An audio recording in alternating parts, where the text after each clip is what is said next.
South Africa was brought up, I was brought up as a racist. That was the way I was taught. Because South Africa was ruled by a minority government, which of about 3 million whites and about 12 million blacks. And then they had the coloreds with a combination.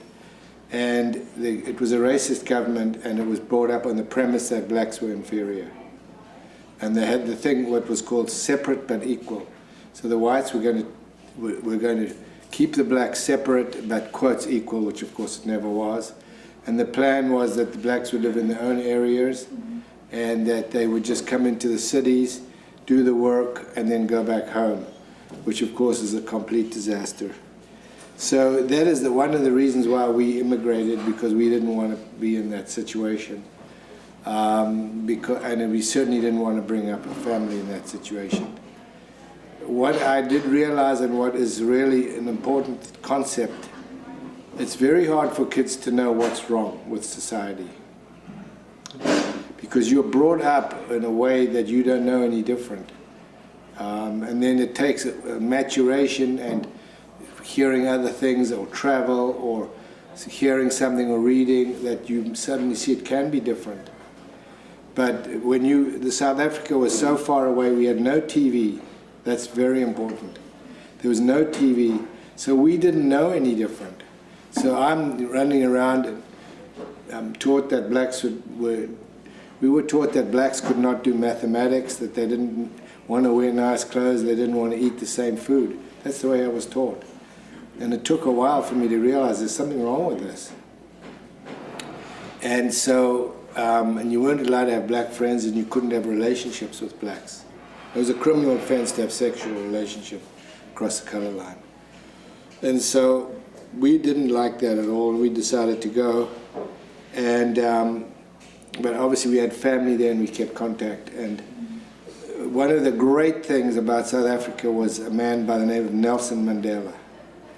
And if you want to learn how to behave in life, find out about Mandela and read what he said. Massively. I mean, I'll be honest, and sometimes if I'm in a bit of a pickle on how to respond to something, I would say, how would Nelson handle it? Or if my wife annoys me and I think she's done it wrong, I'd say, what would Nelson have done? So, yeah, he's very inspirational. I'm very bossy, because when you're a doctor, you are bossy, because that's what you brought up. You have to tell people what you have to do. You have to be a doer. So if you're a doer, you tend to give orders, and so it's been quite it's an adjustment in personal relationships not to be too bossy. And I'm much more of a head guy than a heart guy, although my heart, I think, is pretty open, but I do think that thoughts are the most important. You are what you think. How does it say? Be careful with your thoughts, because your thoughts become beliefs. Be careful with your beliefs, because your beliefs become actions. Be careful with your actions, because your actions become habits. Be careful with your habits, because your habits become your destiny. So I do think it starts with thinking. So that's why using the right language is very important. Can I tell you a story? Yeah. So there was this guy who's a very rich guy, Jewish guy, in the old, it's kind of an apocryphal. And he always used to talk badly about people. He was a big gossiper. And he would talk badly about people, and he was very rich, and he really wanted to have friends, and for some reason or other, he could not get friends. He would try and buy them by doing nice things for them, but he gossiped a lot. That was his main conversation, was talking about other people. So he went, but he was a very lonely man. So he went to his rabbi and he said, "Rabbi, I don't have any friends. Can you help me? I just don't understand it. I think I'm so nice to people, I'm so generous with my money, but I don't have friends." So the rabbi says, "Do you have a pillow with feathers in it?" So he said, "Yeah, I do." He says, "Well, what I want you to do is, I want you to take your pillow go up to a mountain, slash the pillow, and release all the feathers into the wind. Oh, okay. So just do that for me and then come back. So he goes there, opens the thing, releases all the feathers in the wind. Comes back next week and the rabbi says, okay, now I want you to go and I want you to get all those feathers back and put them back in the pillow.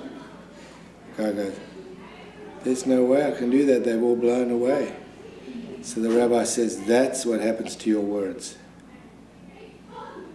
He says, you say something bad about somebody, it goes up in the wind and it's gone, but it's always somewhere. And he just left it, and the guy got it. So you have to be very measured with your words because they don't go away. They stay. And especially on Facebook, you guys know about that. You've got to be very, social media you've got to be careful of because that's written down forever. But I'm talking about the spoken word, it doesn't go away. That's part of Ubuntu. You say something bad about somebody, even though they don't hear it, they are reduced. So you have to choose your words well. And you've got to learn words that have nuance. You know, there's not only good or bad, there's a lot of words in between. And to the extent that you can grow as a person, you use different words that have more meaning and more nuance in your life. It makes you richer. Hi, I'm Muriel Jimenez. Hi, I'm Brian Rodriguez. Hi, I'm Carla Rodriguez. Hi, I'm Stephanie Guerrero. Hi, I'm Adela Silva.